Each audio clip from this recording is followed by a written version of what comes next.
खोल लाइट।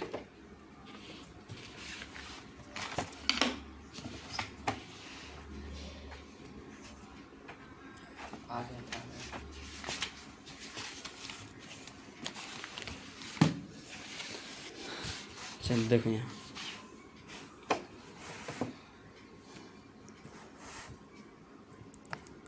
सबसे पहला बात, लाइट है क्या? What do you mean by light? ठीक है, light is a form of energy. Light is a form of energy. ध्यान से सुनो, फॉर्म बोल रहे हैं, सोर्स नहीं बोल रहे हैं। फॉर्म और सोर्स में ज़मीन आसमान का अंतर है। सोर्स जिससे निकले, फॉर्म जो खुद वही है, तुम्हारा दूसरा रूप तुम नहीं। समझ रहा बात? तो एनर्जी का दूसरा रूप मतलब फॉर्म, ना कि एनर्जी का स्रोत। समझ रहा बात? एनर्जी का स्रोत होता है कौन? जिस चीज़ से हमको एनर्जी प्राप्त हो, एनर्जी का स्रोत हुआ। जैसे अभी देखो, लाइट का सोर्स बहुत चीज़ है। सबसे पहले इसके बारे में जानो। 1905 में अल्बर्ट आइंस्टाइन ये बताया कि लाइट जो है ये क्या है? पैकेज ऑफ एनर्जी है। क्या है? पैकेज ऑफ एनर्जी है। पैकेज ऑफ एनर्जी है, जिसको आज हम लोग किस नाम से जानते हैं? फोटॉन्स के नाम से। किस नाम से जानते हैं? फोटॉन्स के नाम से। कोई तुमसे ये पूछे फोटॉन्स क्या है, तो लाइट का यूनिट क्या है? फोटॉन्स। बहुत सारे फोटॉन्स, मिलियंस ऑफ फोटॉन्स एक एनर्जी है, जिसके पैकेज को हम लोग क्या कहते हैं? लाइट कहते हैं। ठीक है, अब देखो यहाँ पे ये बात आता है कि लाइट को बनाया जा सकता है, तोड़ा जा सकता है, घटाया जा सकता है। समझा? इजीली से घटाया जा सकता है। क्यों? क्योंकि ये एक फोटोन का फॉर्म है और फोटोन्स को हम तोड़ सकते हैं, फोटोन्स में हम बढ़ा भी सकते हैं। समझ रहा है बात? कैसे? जब एक सेल से, जिस सेल में हाईएस्ट एनर्जी हो, ठीक है, दूसरे सेल में इलेक्ट्रॉन्स के बारे में जान रहा है। इलेक्ट्रॉन क्या करता है? घूमता रहता है। प्रोटॉन स्टेबलिश्ड रहता है। ये इलेक्ट्रॉन्स क्या करेगा? जिसके पास हायर एनर्जी होगा उससे तो दूसरे एनर्जी में जाना चाहेगा। जहाँ लेस एनर्जी होगा, हाई टू लो फॉलो होता है कोई भी चीज़। अगर मान लो एक डब्बा है, ठीक है, इस डब्बा में पानी पूरा भरा हुआ है, एक डब्बा है जो क्या है? खाली है। दोनों में पाइप जोड़ेंगे तो इसमें से पानी इसमें थोड़ी ना आएगा, इसमें से पानी इसमें आएगा। और ये तब तक जाता रहेगा जब तक कि दोनों का लेवल क्या हो जाए? बराबर ना हो जाए। जिस समय बराबर हो जाएगा उस समय क्या होगा? वाटर फ्लो स्टॉपेज हो जाएगा। ठीक है, तो इसी प्रकार क्या होता है, हायर एनर्जी से जब ये लोअर एनर्जी में आएगा, कुछ ना कुछ इमिट करेगा। कुछ ना कुछ क्या करेगा? इमिट करेगा। इमिट मतलब निकालना, बाहर इमिट करेगा। वो जो इमिट करता है वो क्या करता है? अल्ट्रा वायलेट रे। क्या करता है? UV ray. और हम जानते हैं यूवी रे क्या है? लाइट। समझ गया? अब देखो, लाइट को जनरली हम लोग जो है ऑब्जेक्ट को दो भाग में डिवाइड किए हैं। सबसे पहला लुमिनियस, दूसरा नॉन लुमिनियस। सबसे पहला है लुमिनियस, दूसरा नॉन लुमिनियस। ठीक है, लुमिनियस वैसा होता है, वैसा ऑब्जेक्ट जिसके पास अपना खुद का लाइट हो, हैविंग ओन लाइट। किसी से प्रभावित हो गया अपना, किसी से मांग चांग के काम नहीं चलाता। उसका जो रोशनी होता है वो खुद का होता है, जैसे सूरज। ठीक है, सूरज के पास अपना लाइट है, वो किसी से प्रभावित हो के तो रोशनी नहीं देता है। लेकिन बल्ब इलेक्ट्रिसिटी के माध्यम से ही चलेगा। समझ रहा बात? टॉर्च बैटरी के माध्यम से ही चलेगा। ठीक है, तो ये सब जो होता है वो क्या है? जैसे बहुत चीज़ सारे के पास लाइट होता है, ठीक है, लेकिन बहुत चीज़ ऐसे होते हैं जो क्या होता है कि दूसरे से चार्ज होकर क्या होता है? अपने आप को इमिट करते हैं लाइट को। ठीक है, उसी प्रकार क्या होता है? नॉन लुमिनियस ऑब्जेक्ट जो क्या है? जिसके पास अपना ओन लाइट नहीं है, हैव नॉट ऑन लाइट। ठीक है, अब देखो नॉन लुमिनियस ऑब्जेक्ट को 3 भाग में बांटा गया। एक को कहा गया ट्रांसपेरेंट, एक को कहा गया ट्रांसलूसेंट, और तीसरे को कहा गया ऑपेक। ठीक है, ट्रांसपेरेंट, ट्रांसलूसेंट और ऑपेक। ट्रांसपेरेंट वो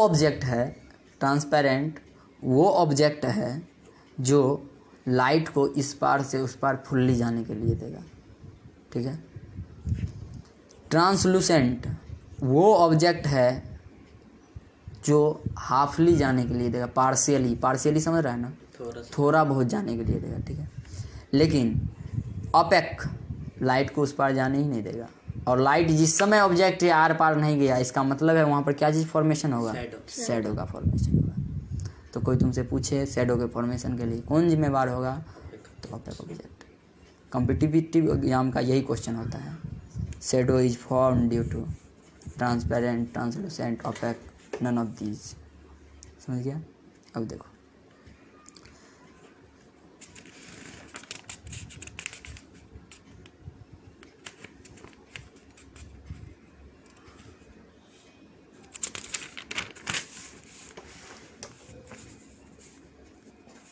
लाइट, ऑपेक ऑब्जेक्ट हमको ये बात बताता है कि कहीं पे प्रेजेंस ऑफ लाइट है, कहीं पे प्रेजेंस ऑफ लाइट है। क्यों प्रेजेंस ऑफ लाइट रहेगा? कोई चीज़ देखो, कोई आदमी मान लो एक आदमी यहाँ पे खड़ा है, ठीक है, ये एक गली है, ठीक है, एक आदमी यहाँ पे खड़ा है और ये क्या है, गली है, और एक आदमी इधर से आ रहा है, ठीक है। ये आदमी तब ही टकराएगा जब क्या होगा, ये आदमी भी इधर से आएगा। समझा बात? ये दोनों कब टकराएगा? जब दोनों तरफ से आएगा। लेकिन ये आदमी ना रहे, एक गली रहे और एक ही आदमी रहे, चलता जाएगा चलता जाएगा चलता जाएगा, कहीं टकराएगा? नहीं टकराएगा। लेकिन ऑपेक ऑब्जेक्ट आते ही एक शेडो बनता है, इससे टकराता है, रोकता है। इसका मतलब कुछ ना कुछ है, तब तो उसको रोक रहा है। और वो जो है उसको क्या कहते हैं, लाइट। ऑपेक ऑब्जेक्ट किसको रोक रहा है? लाइट को। लाइट को रोक कर क्या बना रहा है? शेडो बना रहा है, ठीक है। Properties of light, properties of light. Light का प्रॉपर्टी क्या है? सबसे पहला प्रॉपर्टी जो है इसका, रेक्टिलिनियर प्रोपगेशन। रेक्टिलिनियर प्रोपगेशन कहने का मतलब है इसके पास एक डिफिनिट डायरेक्शन होता है। इसके पास क्या होता है? डिफिनिट डायरेक्शन होता है। रेक्टिलिनियर प्रोपगेशन ऑफ लाइट कहने का मतलब क्या होगा? लाइट के पास एक डिफिनिट डायरेक्शन होगा, ठीक है। दूसरा, इसके पास इंटेंसिटी होता है। क्या होता है? इंटेंसिटी होता है। तीसरा, पोलराइजिंग पावर होता है। ये आगे पढ़ेगा पोलराइजिंग पावर। एक होता है polar, non polar, charge body, uncharged body, ठीक है। देखो होता क्या है, हम लोग ऐसा नहीं है कि आँख के वजह से किसी चीज़ को देखते हैं, देखते किसके वजह से हैं? लाइट के वजह से, ठीक है। तो लाइट का सिंपल डिफिनीशन कोई पूछे तो हम उसको क्या बताएंगे? Light is a form of energy which produce sensation of sight और which make the object visible. वैसा कोई भी क्या करता है? लाइट किसी भी चीज़ को देखने में हम मेरा सहायता कौन कर रहा है? लाइट। अगर लाइट ना हो तो हम उस चीज़ को देख नहीं पाएंगे। अभी हम लोग बात किए शैडो का, ठीक है। अभी शैडो के बाद एक देखेंगे रेक्टिलिनियर प्रोपगेशन देखेंगे, बहुत सारा टर्म अभी देखना है। तो सबसे पहले देखो शैडो। शैडो अगर एक बीम से बन रहा हो, ठीक है, जो डार्क बन रहा हो, सिर्फ और सिर्फ क्या बन रहा हो? डार्क बन रहा हो, इसको क्या कहेंगे हम लोग? अम्बरा। क्या नाम कहते हैं इसको? अम्बरा। शैडो देखता होगा बनता है ना शैडो, वो कुछ इस प्रकार बनता है, फिर इस प्रकार बनता है, बीच में कुछ ज़्यादा डार्क रहता है, इधर हल्का फुल्का रहता है। देखा है शैडो बनते हुए कभी? देखो ये शैडो है ना, ये शैडो है, ठीक है, ठीक है। देखो जितना इसके बीच में डार्क है उतना इसके साइड पे डार्क है नहीं। मान लो ये एक ऑब्जेक्ट, ठीक है, इसका शैडो इधर बन रहा है, ठीक है। शैडो जो बनेगा यहाँ पे क्या बनेगा? यहाँ पर कुछ ज़्यादा रहेगा इस प्रकार से, ठीक है। इधर क्या रहता है? इस प्रकार से धुंधला रहता है, कुछ इस प्रकार से रहता है ना। तो ये जो अंदर वाला पार्ट हो गया इसको क्या कहेंगे? अम्बरा। याद करने का तरीका, नाम से देखो, नाम से पता चलता है। अम्बरा, अम्बरा अंडर, अंदर, ठीक है। अम्बरा मतलब अंडर, ठीक है। और जो बाहर का पार्ट होता है इसको क्या कहते हैं? पेनुम्बरा। ओलंपियाड में पूछा गया क्वेश्चन है, ठीक है। ओलंपियाड में कैसे ये क्वेश्चन पूछा जाता है सो देखो, बना देगा इसका शैडो यहाँ पे, ठीक है। इसको कह देगा ए, इसको कह देगा बी, ठीक है। अब 4 ऑप्शन देगा जिसमें ए का नाम बदल देगा, बी का नाम बदल देगा, तुमको टिक करना रहेगा, ठीक है। देखो अब समझो रेक्टिलिनियर प्रोपगेशन ऑफ लाइट क्या होता है। What do you mean by rectilinear propagation of light? Property due to which light always travels in a straight line. वैसा प्रॉपर्टी जिसके माध्यम से, जिसके थ्रू क्या कर रहा है, लाइट हमेशा कहाँ गमन कर रहा है, स्ट्रेट लाइन में, उसको क्या कहते हैं, रेक्टिलिनियर प्रोपगेशन ऑफ लाइट। इस पर एक एक्सपेरिमेंट क्या है, तुमसे क्वेश्चन पूछा जाता है, show the experiment how light travels in straight line. एक ऐसा एक्सपेरिमेंट दिखाइए जिससे हमको पता चले कि लाइट हमेशा कहाँ फॉलो करता है, स्ट्रेट लाइन में फॉलो करता है। तो देखो, सेम साइज का 3 कार्डबोर्ड लिए, ठीक है, ठीक है, एक कैंडल लिए, ठीक है, इसको ग्लो किए, ठीक है, तीनों कार्डबोर्ड के सेम जगह पे एक होल बना है, ठीक है। अब देखो, अगर यहाँ से हम देखने का कोशिश करें, ठीक है, यहाँ से अगर हम देखें तो लाइट दिख जाएगा, क्योंकि तीनों क्या है, सीधी रेखा पे है, स्ट्रेट लाइन पे है। लेकिन इसी तीनों में से किसी एक का होल ऊपर या नीचे बना दिया जाए, इसी तीनों कार्डबोर्ड में से, ये तीनों क्या है, कार्डबोर्ड है, ये क्या है, कैंडल है, कैंडल पे लाइट ग्लो कर रहा है। लाइट तभी स्ट्रेट लाइन में दिखाई देगा जब क्या होगा, सॉरी, तीनों होल अगर स्ट्रेट लाइन में होगा तभी लाइट क्या होगा, दिखाई देगा। ये क्या दर्शाया कि light always travels in straight line. अगर नीचे में भी दिखाई देता है, इसका मतलब क्या था, लाइट इधर गया, यहाँ से फिर इधर आया, यहाँ से फिर इधर आया, तो ये तो जिगजैग पाथ हो गया। लेकिन जिगजैग पाथ को ये फॉलो किया नहीं किया, ये हमेशा किसको फॉलो किया, स्ट्रेट लाइन पाथ को। इसी को हम लोग क्या कहते हैं, rectilinear propagation of light, rectilinear propagation of light. समझा इतना बात? अब समझो एक और टर्म जो आएगा इसके बाद, वो टर्म होता है लेटरल इन्वर्शन। क्या कहते हैं उसको, लेटरल इन्वर्सन। ये प्लेन मिरर के इमेज का सबसे बड़ा खासियत होता है, प्लेन मिरर के इमेज का। प्लेन मिरर समझ रहा है ना, प्लेन मिरर आईना जो अपने घर में, हाँ, उस आईना पे जिस समय हम देखते हैं तो देखेगा हमारा लेफ्ट पार्ट जो होता है, लेफ्ट पार्ट, अगर मान लो ये मिरर है, ठीक है, यहाँ पे हम खड़ा हैं, ठीक है, अगर मान लो ये मेरा क्या है, लेफ्ट, ये मेरा क्या है, राइट, तो आईना में जो इमेज बनेगा ना, ये लेफ्ट किधर दिखाई देगा, इधर, और ये राइट किधर दिखाई देगा, इधर। समझा? तो राइट का लेफ्ट में दिखना, इमेज में लेफ्ट का राइट में दिखना, ये क्या कहलाता है, लेटरल इन्वर्सन। इसी को कहते हैं लेटरल इन्वर्सन, ठीक है। और लेटरल इन्वर्सन पूछा जाएगा, क्वेश्चन इसी प्रकार आएगा, ऐसा नहीं पूछेगा लेटरल इन्वर्सन क्या है, क्वेश्चन होगा lateral inversion is the property of plane mirror, concave mirror, convex mirror, lens. समझ रहा बात? इसी प्रकार का क्वेश्चन आता है। इतना चीज़ हम लोग डिस्कस की, ये सारा का सारा चीज़ प्रीवियस क्लास में पढ़ना था। एक और चीज़ जान लो, speed of light. Speed of light जो होता है क्या होता है, 3 × 10⁸ मीटर पर सेकेंड। सबसे बड़ा बात लाइट का, इसको कोई मीडियम का ज़रूरत नहीं पड़ता है, no need of medium, no need of medium, ठीक है। पिन होल कैमरा देखा है, ठीक है, पिन होल कैमरा। मान लो यहाँ पे होल है, यहाँ पे एक कैंडल है, ठीक है। अब देखो लाइट हमेशा स्ट्रेट लाइन में गमन करती है, तो यहाँ से जो स्ट्रेट लाइन निकलेगा वो किधर आएगा, इधर, यानी यहाँ पर क्या बनेगा इसका, ये, ठीक है। इधर से जाएगी तो कहाँ बनेगा, यहाँ, तो इधर से ये बनेगा।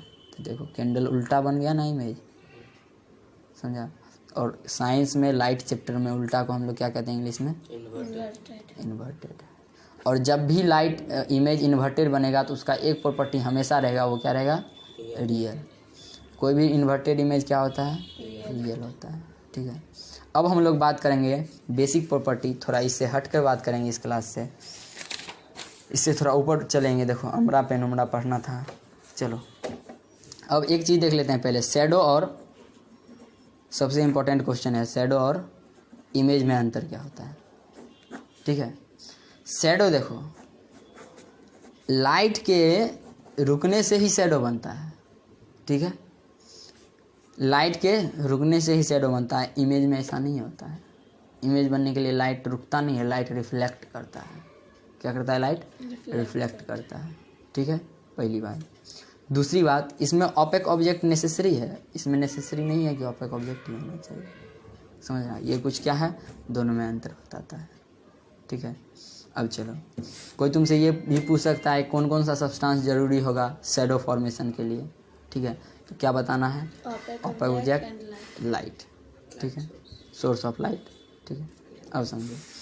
अब हम लोग जो बात करेंगे, सबसे इम्पोर्टेंट चीज़ जो आगे 11th 12th तक काम देगा, वो चीज़ क्या है? मात्र 3 चीज़ याद रखना है।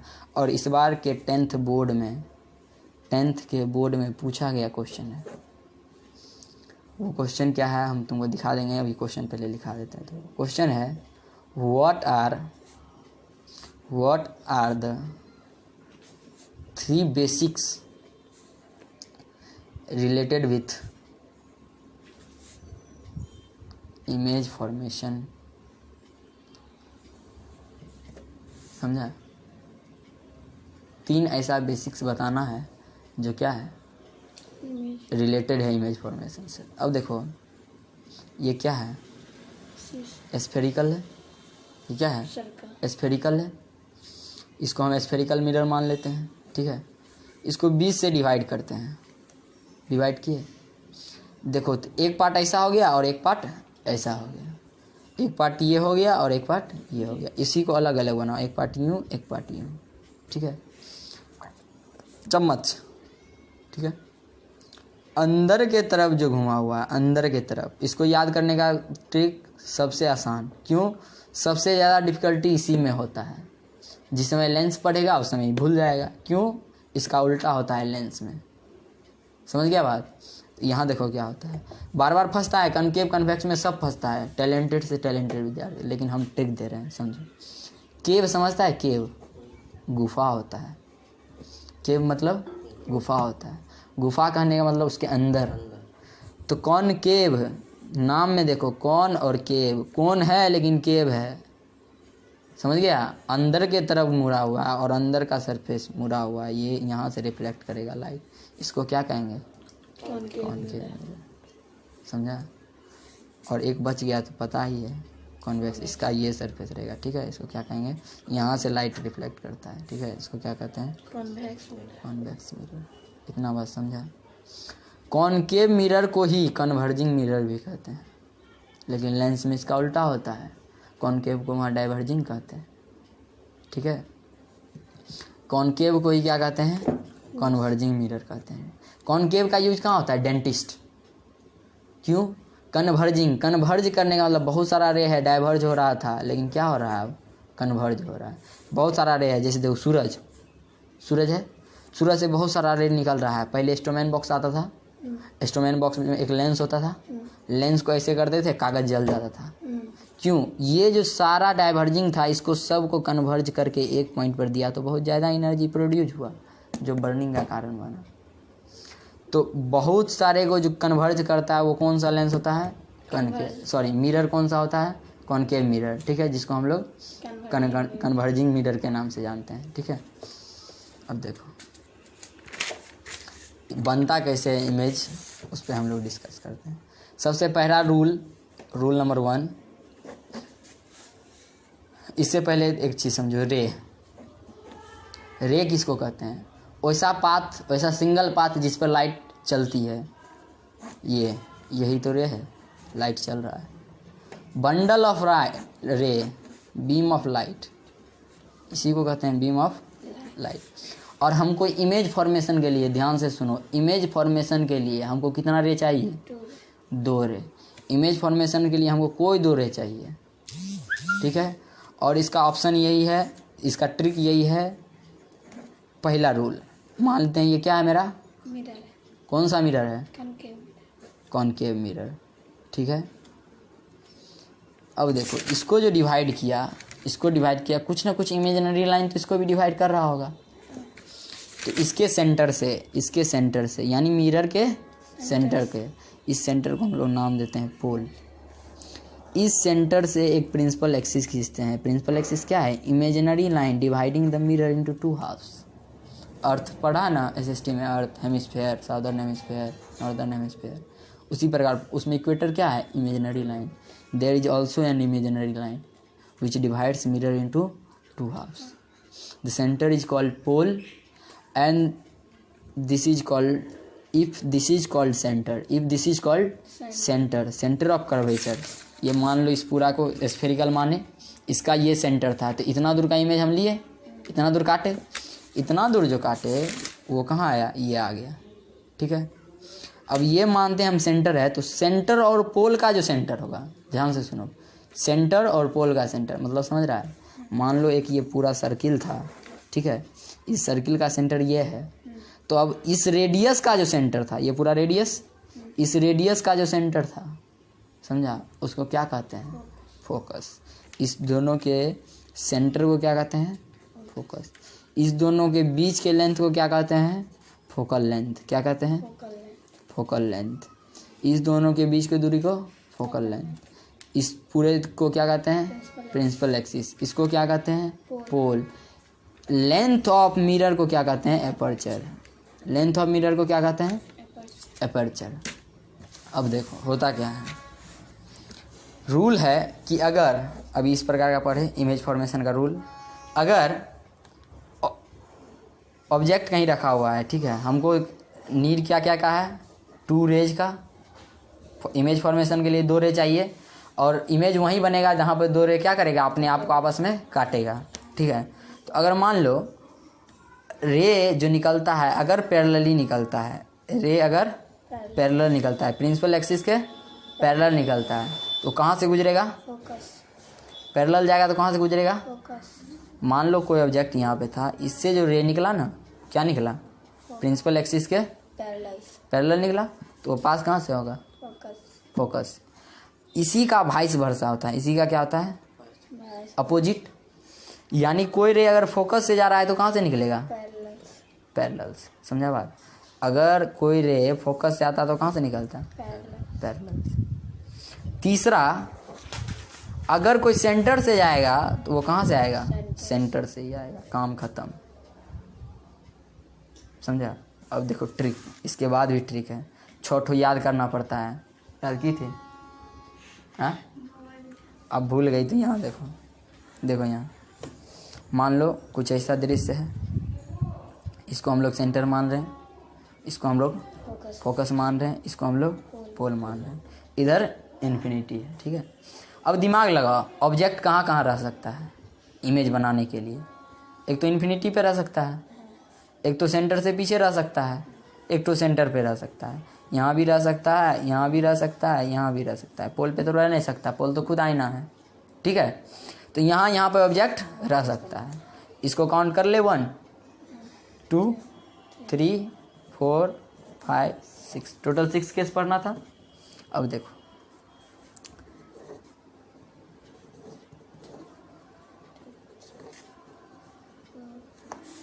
कहाँ भूलने वाली बात है इसमें. ये जो 1 पे है, इन्फिनिटी पे है, वो यहाँ 1 पे बनेगा, फोकस पे.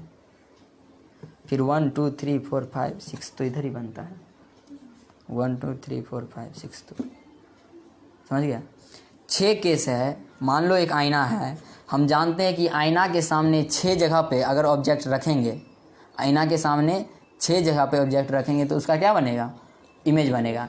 तो 6 ऑब्जेक्ट तो 6 ही इमेज बनेगा.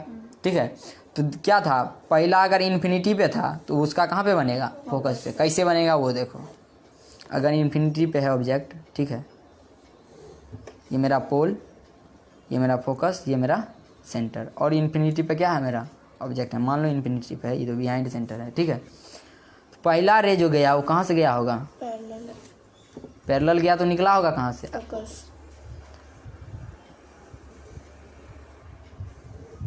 कहाँ बना, फोकस. समझाई बात को. सेंटर पे मानते हैं इमेज, इमेज कहाँ है, सेंटर पे. पहला रे पैरेलल गया, कहाँ से पास होगा, दूसरा रे फोकस से ले जाएंगे, काहे कि पैरेलल में तो प्रिंसिपल एक्सिस ही. समझ रहा बात, तो कहाँ से ले जाएंगे, फोकस से ले जाएंगे, तो फिर कहाँ कटेगा ये देखो. और देखो इमेज ऐसा था, इमेज बना कैसा, ऐसा उल्टा बना.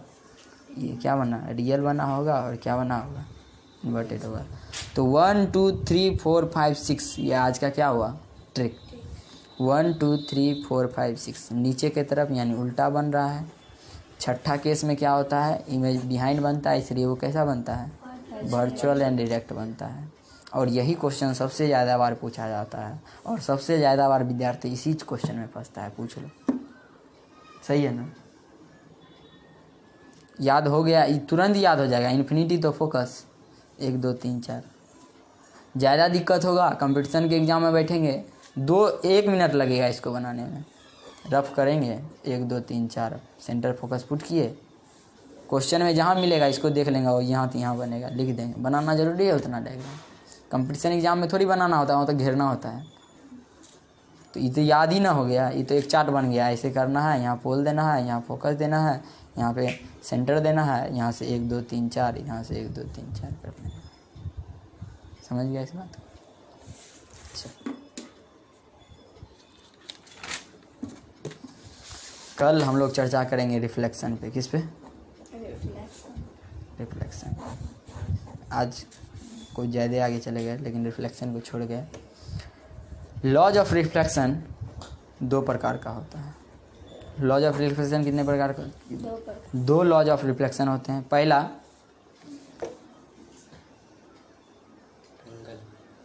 एंगल आई बराबर एंगल आर, इंसिडेंट रे जो होगा रिफ्लेक्टेड रे के बराबर होगा। और प्लेन मिरर पर कोई कितना से 45 डिग्री से गिर रहा है, 45 डिग्री पे ही जाएगा, इसके बीच में नॉर्मल होता है। और एक बात तुमको ये पता होना चाहिए, इंसिडेंट किसको कहते हैं, रिफ्लेक्टेड किसको कहते हैं। इंसिडेंट मतलब गिरने वाला।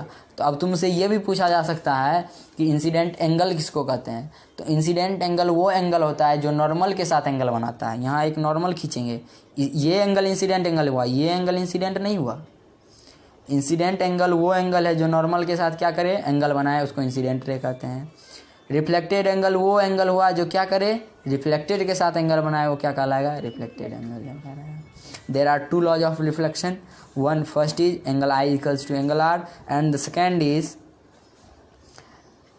normal, incident ray and reflected ray lies on the same point, same plane and same point. देखो नॉर्मल भी इसी पॉइंट से जाएगा, एंगल गिरेगा भी इसी पे, एंगल बनेगा भी इसी पॉइंट से। समझ गया? ये 2 लॉज ऑफ रिफ्लेक्शन होगा।